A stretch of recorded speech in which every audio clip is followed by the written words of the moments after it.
अस्सलाम वालेकुम and welcome to the cricket special episode के साथ आपकी खिदमत में हाजिर है। बहुत ही गर्मा गर्म खबरें हैं। वर्ल्ड कप करीब है और पाकिस्तानी क्रिकेट का कोई पुरसाने हाल नहीं।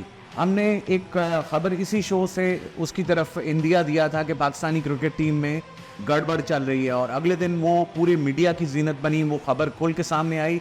लेकिन एक नाम सामने नहीं आया कि वो खबर ड्रेसिंग रूम के अंदर की खबर, श्रीलंका में कोलंबो में, वो कौन था जिसने वो खबर आउट की। आज के प्रोग्राम में उस पर बात करेंगे। उसके अलावा आज बात हो रही है मिसबाह बाबर और चेयरमैन पीसीबी के दरमियान, क्या बात होगी उस हवाले से बात करेंगे। सोशल मीडिया पर बहुत ज़्यादा चर्चे हैं और मोहम्मद आमिर के उन्होंने रिटायरमेंट वापस ले ली है, उस हवाले से बात करेंगे। अबरार अहमद और अब नया नाम अरशद इकबाल सामने आया है कि उनकी भी चांसेस बन रहे हैं उनके कि वो टीम में उनको वापस लिया जाए वर्ल्ड कप के लिए। पाकिस्तानी प्लेयर्स को पिछले 3 महीने से सैलरीज नहीं मिली, क्या वजह है और नजम सेठी ने क्या नुकसान पहुंचाया है पाकिस्तान क्रिकेट को, इस हवाले से हम बात करेंगे। हमारे साथ प्रोग्राम में मौजूद हैं नौवान अहमद, क्रिकेट खेलते भी रहे हैं, अंडर 19 भी खेले पाकिस्तान की तरफ से, रावलपिंडी की तरफ से भी खेले और अब एक कोच भी हैं। और हमारे साथ मौजूद हैं ज़ीशान आदिल, बड़े फेमस ब्रॉडकास्टर हैं, स्पोर्ट्स से ताल्लुक़ रहा है, रेडियो टेलीविज़न की दुनिया के आदमी हैं और आज उन्होंने भी हमें ज्वाइन किया। थैंक यू वेरी मच, आपका भी बहुत शुक्रिया। हम प्रोग्राम का आगाज़ करते हैं। नौवान, जिसने बहुत ज़्यादा डेंट पहुंचाया पाकिस्तान, एक तो मेंटली हम लोग डिस्ट्रॉयड थे हारने के बाद इंडिया को, और उसके बाद फिर लंका वाली चीज़ सामने आ गई।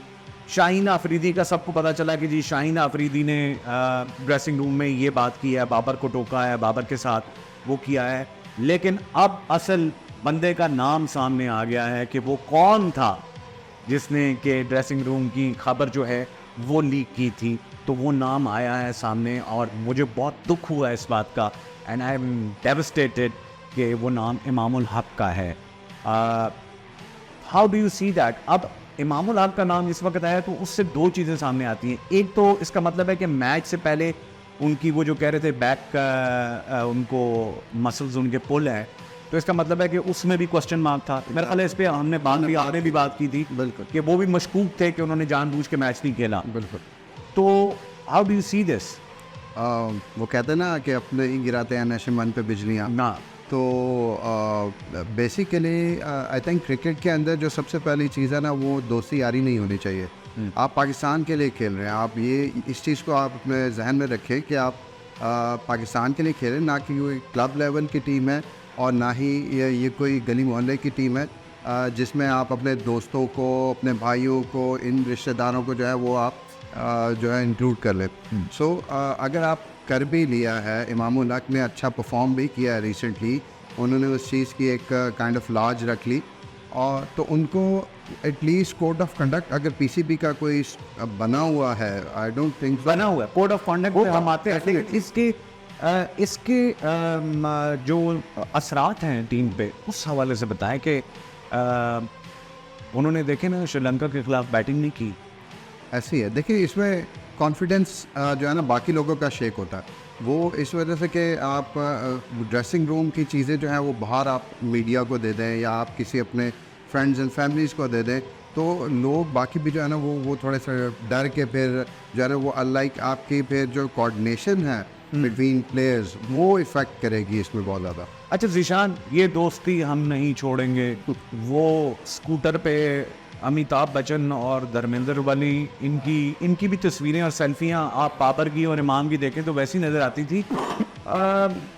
इमामुल हक, आप क्या समझते हैं कि इंज़मामुल हक की वजह से उन पर ऑलरेडी क्रिटिसिज्म भी हुआ, इंज़मामुल हक चीफ सेलेक्टर भी हैं, इसको पनिश होना चाहिए इस जुर्म को? लेकिन यार फिर अगर तो ये बात चूँकि जितनी टीम से आप बात कर रहे हैं, मुझे उस तरह से तो ये नहीं पहुंची है, लेकिन मैं आपके ऊपर रिलाई कर, मैं इधर बैठ रहा हूँ। हाँ ठीक है। तो कोई भी पाकिस्तान क्रिकेट से बड़ा नहीं, बिल्कुल सही, ठीक है। पाकिस्तान क्रिकेट का आपको याद होगा एक बहुत बड़ी कंट्रोवर्सी चली थी वेस्ट इंडीज़ के टूर पर, जब वसीम अकरम के साथ 5 बंदे वो एका करके और बैकआउट करने के लिए तैयार हो गए थे। हाँ, वो हमने डिस्कस किया। हम 90s में दोबारा जा रहे हैं। वो वकार यूनुस रेबल इन चीफ का एक टाइटल उनको मिला था उस पर, ठीक है। अब बात ये है कि हमने आगे बढ़ना है। ये जो डगआउट के या जो ड्रेसिंग रूम के सारी र्यूमर्स चलती रहती हैं, कभी कंफर्म होती हैं कभी नहीं होती हैं, तो मेरे ख्याल में इनसे जो बाबर आजम है और बाकी टीम है उनको कोप अप करना बहुत ज़्यादा ज़रूरी है। जहाँ तक आप दोस्ती की बात कर रहे हैं, मैं ये एक बात करूँगा, अभी आपकी बात से थोड़ा सा हटकर, शायद आप लोग पहले इसको डिस्कस कर चुके हो, मुझे लगता है बाबर आजम शादाब के साथ दोस्ती निभाने में थोड़ा सा ज़्यादा जा रहे हैं। वो एक्सपेंसिव भी पड़ रहे होते हैं, तब भी उनको कंटिन्यू रखा जाता है। लेकिन वो दोस्तियां तो कहीं पे भी नहीं।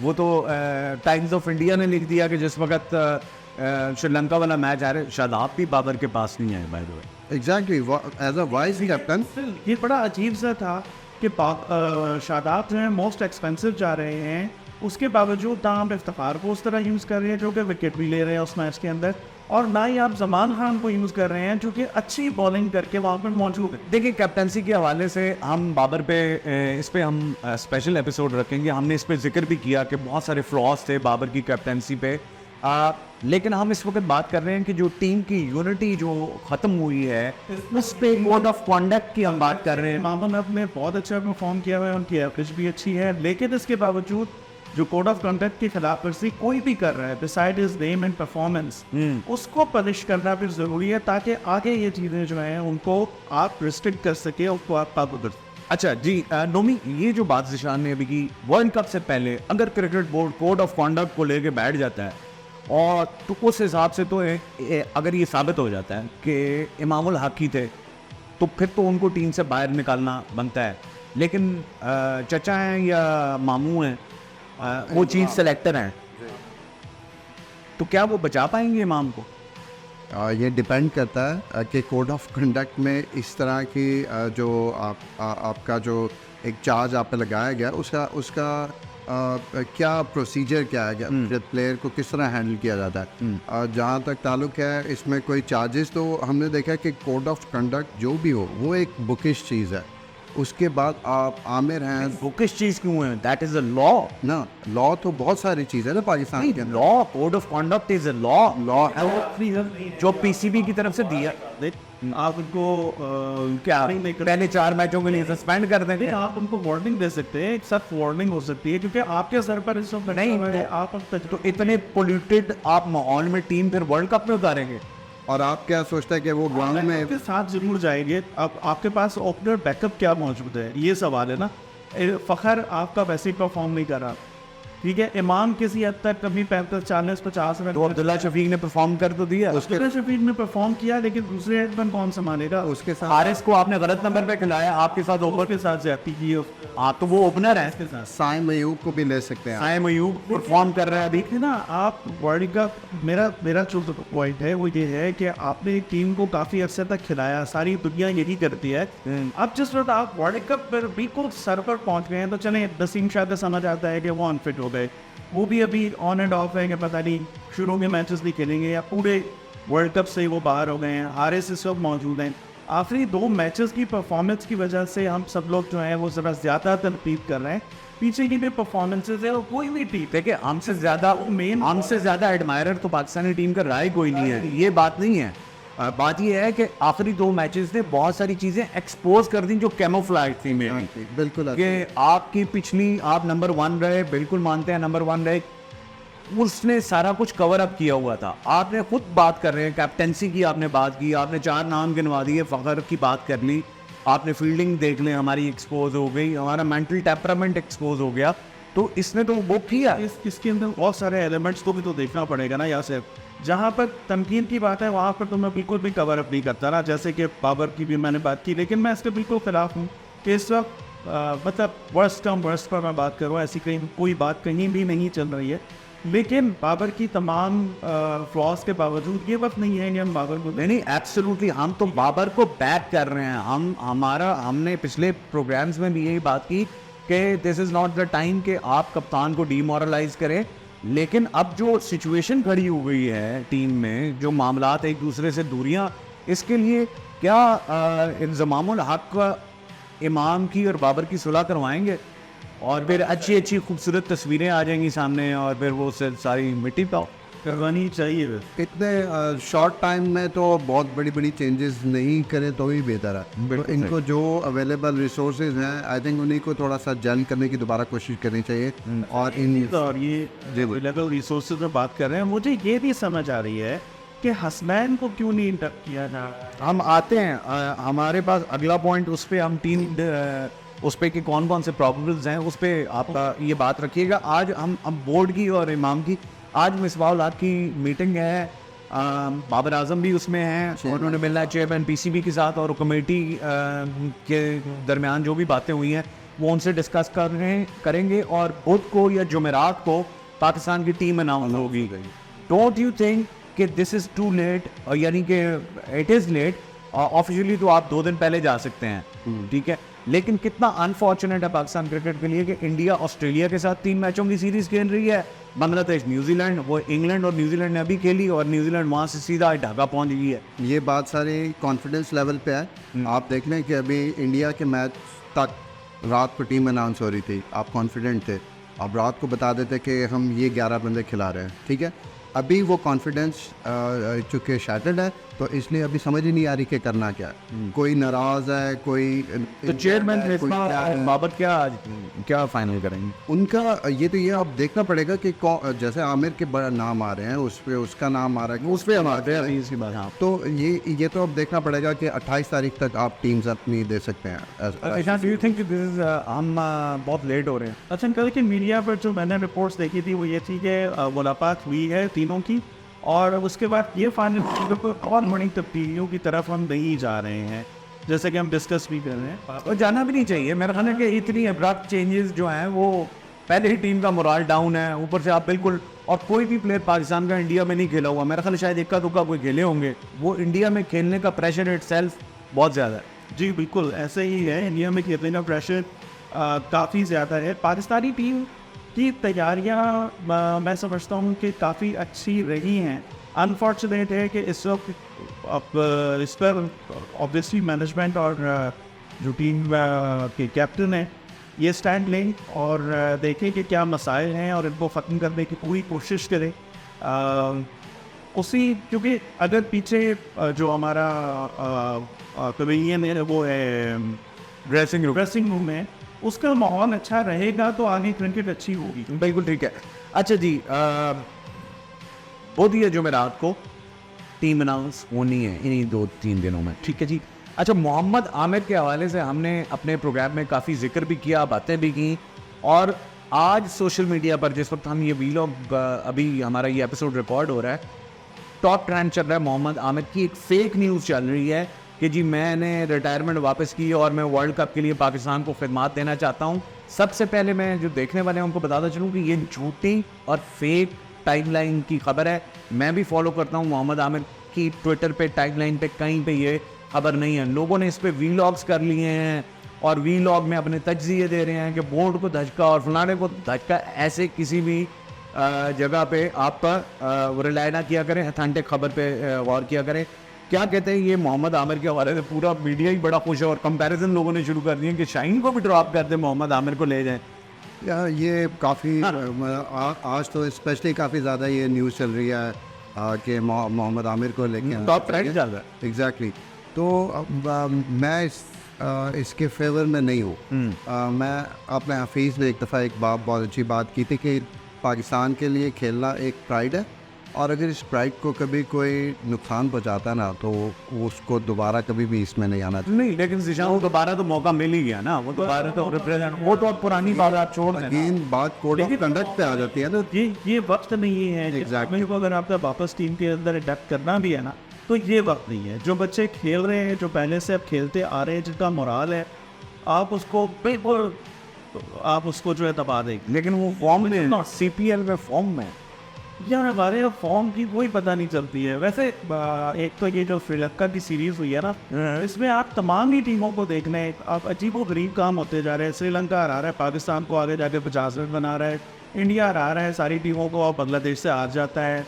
तो ये हमने तो बुकी को भी ऑनलाइन लिया था। उसने कहा कि सवाल ही नहीं पैदा होता है, बुकी लुट जाएंगी, कल इंडिया ही जीतेगा। उसने कहा कि इतना पैसा लग चुका है इंडिया पे। वो हमारे चैनल पे वो पड़ी हुई है वीडियो, आप देखें, उसमें हमने उनको लिया और उन्होंने कहा कि नहीं जी इंडिया वर्ल्ड कप में भी यही होगा, बहुत सारे अपसेट्स आपको नजर आएंगे। अब इंडिया तो मेन हब है। क्रिकेट के पीछे खुफिया ताकतें काम कर रही हैं। सारे लोग जो हैं वो आईसीसी को इंडियन क्रिकेट काउंसिल भी कहते हैं, क्योंकि बहुत सारे मफादात पर काम करता है। और इंडिया करेक्ट। बीसीसीआई है, ये इसका क्रिकेट से इश्क इतना नहीं है जितना कमाने से इश्क है। और ये बात मैं कोई ऐसी कमाने से इश्क पे ही आ जाते हैं, उनको इश्क है और हमारे यहाँ खुद अपने हाथों से नैया डुबो रहे हैं। नजम सेठी साहब ने आगे एक हाइब्रिड सिस्टम दिया था, उसके तहत जी श्रीलंका में जितनी ऑडियंस आएगी उसका पैसा इधर आएगा और फलाना डमकाना। बहुत लॉस हुआ पीसीबी को, लोग वहाँ पे आए नहीं मैच देखने को। ऑब्वियसली अब जो पैसा आना भी है उसमें भी श्रीलंका टैक्स काटेगा। सो पाकिस्तान को एशिया कप की मेजबानी का कोई फायदा नहीं हुआ, श्रीलंका को पाकिस्तान से ज्यादा फायदा हुआ है। एग्जैक्टली, इनके तो काइंड ऑफ टूरिज्म भी होगी में भी और इस तरह की चीज़ें। नहीं, दूसरी तरफ आपकी जो टीम की जो ट्रैवलिंग है ना, उसने भी परफॉर्मेंस को असर किया है काफ़ी ज़्यादा। मतलब एक दिन में आपका अगले दिन मैच है और आप पाकिस्तान से जा रहे हैं श्रीलंका की फ़्लाइट लेकर, इस तरह की चीज़ें हुई हैं। अच्छा, वो उधर जा रहे हैं और पीछे से बोर्ड में इतनी जिशान इतनी ज़्यादा बोर्ड के अंदर इस वक्त सियासत चल रही है। उन्होंने लेटर लिख दिया वो किसी ने कि जी आप पक्के चेयरमैन नहीं हैं, आप कोई इस तरह का डिसीजन नहीं ले सकते। तो बोर्ड का भी तकरीबन वही हाल है जो इस वक्त हमारे मुल्क का हुआ है। तबाह बर्बाद कर दिया सियासत ने हमारे एक ही खेल हॉकी, तो पहली तबाह बर्बाद हो गई और क्रिकेट को भी इन्हीं सियासतों ने बहुत नीचे ले तबाही की तरफ कर दिया। और मुझे ये बताएं कि प्लेयर्स किस तरह खेल पाएंगे जब उनको 3 महीने से पैसे ही नहीं मिले। नुमान, हमारे क्रिकेट बोर्ड के पास इतने पैसे नहीं है कि वो प्लेयर्स को दे सके। नहीं, ये बेसिकली कॉन्ट्रैक्ट्स अभी तक रिन्यू नहीं हुए। एक जब चेयरमैन कॉन्ट्रैक्ट एग्जैक्टली जब एक चेयरमैन हटता नया आता है, वो अपनी पॉलिसीज़ ले आते हैं। फिर जो अब आप नजम सेठी का आप टेन्योर देख ले तो वो आई थिंक 3-4 महीने से ज़्यादा का नहीं था। फिर वो उसके बाद ज़का अशरफ 3 दिन का ज़का अशरफ का भी एक टेन्योर। हाँ जी, ज़का अशरफ भी आ गए, वो भी उन्होंने अपनी पॉलिसीज़ ले आई। तो फंस कौन जाता है पीछे? प्लेयर्स जो डोमेस्टिक खेल रहे हैं, उन लोगों को पता ही नहीं होता कि कॉन्ट्रैक्ट्स क्या होंगे। वो कहते हैं ना कि बॉस आएंगे तो जी पता चलेगा कि हमारा कितना अप्रेजल लग रहा है या क्या होगा। तो आप एक लाइक जो क्रिकेटर्स हैं डोमेस्टिक, वो पॉलिसीज़ के अंडर अभी जो है ना वो मतलब मुझे तो ये लगता है कि क्रिकेट बोर्ड भी जो है वो हमारे टीवी चैनल्स और मीडिया की ऑर्गेनाइजेशंस की तरह हो गए हैं। पैसे कमा रहे हैं लेकिन आगे एम्प्लॉयज़ को नहीं दे रहे। अब सवाल मेरा ये है कि पाकिस्तान क्रिकेट के जो प्लेयर्स हैं they should be above this money and all that. वो सब्ज़ हिलाली परचम की वो जो प्राइड है, वो जो फ़ख्र है, वो भी होना चाहिए। 3 महीने अगर पैसे नहीं मिले तो उस पर यानी इतना पैनिक नहीं होना चाहिए। जिशान, वो जो मंथली इनकम है वो उस पर आप बात कर सकते हैं, लेकिन जो आप मैच फीस होती है वो तो आपको मिलती ही है, वो नहीं रुकती है, वो मिलती रहती है और वो भी अच्छी खासी है। लेकिन दूसरी तरफ जो आप जैसे बात कर रहे हैं, आपने पाकिस्तान के लिए इतना ज़्यादा खेल लिया है, ये भी अमाउंट रुकी ज़रूर है। इसका ये मतलब नहीं है कि वो मिलेगी ही नहीं, वो मिलेगी इवेंचुअली। लेकिन आपकी कंसंट्रेशन इस वाइटल टाइम पर, क्योंकि सारी टीमों के ख्वाब यही होता है कि जी 4 साल की तैयारी है, अब वर्ल्ड कप के का मौका है। तो मेरे ख्याल में ये चीज़ें अब छोटी हैं, बहुत छोटी हैं, इनको डिस्कस किया जाए या इनके बारे में ज़्यादा सोचा भी जाए। जी, अब वर्ल्ड कप कोई दे। ठीक है। अच्छा नुमान, इब्रार अहमद को शादाब की जगह खिलाया जा सकता है और अरशद इकबाल कहाँ से आ गए? एक और मीडियम पेसर कराची और जल्मी की तरफ से खेला। हाँ, अभी रिसेंटली भी खेला है। अरशद इकबाल को अगर सही नहीं ना मिलेगी थोड़ा फर्स्ट क्लास में भी 50 विकेटें हैं उसकी। हाँ, बिल्कुल ऐसी है। इब्रार का फिर रिकॉर्ड अच्छा, 6 टेस्ट मैच खेले हैं उन्होंने और मेरा तो कोई 20 या 30 विकेटें आई थिंक। देखिए, वनडे, T20, वनडे और टेस्ट तीनों की बॉलिंग डिफरेंट होती है। शादाब जो खेल रहा है ना वो T20 का बॉलर है। अब उसमें क्या करना होता है, उसमें रन्स कंटेन करने होते हैं, मैक्सिमम होता है ऑप्शन। अब 50 ओवर्स में आपको रन्स भी कंटेन करने प्लस आपको विकेट भी लेनी है। Test match is purely about taking wicket. ठीक है। तो इब्रार अहमद जो है ना वो वनडे में थोड़ा सा सक्सेसफुल हो सकता है, लेकिन शादाब को एज हमेशा हासिल है क्योंकि वो बैट्समैन अच्छा। ठीक है जी, आप हसनैन का मैं अभी भी जेन्युइन पेसर के लिए बात करूंगा, क्योंकि आपकी असल स्ट्रेंथ ठीक है इब्रार है। अगर शादाब लेकिन हसनैन फिट नहीं है ना।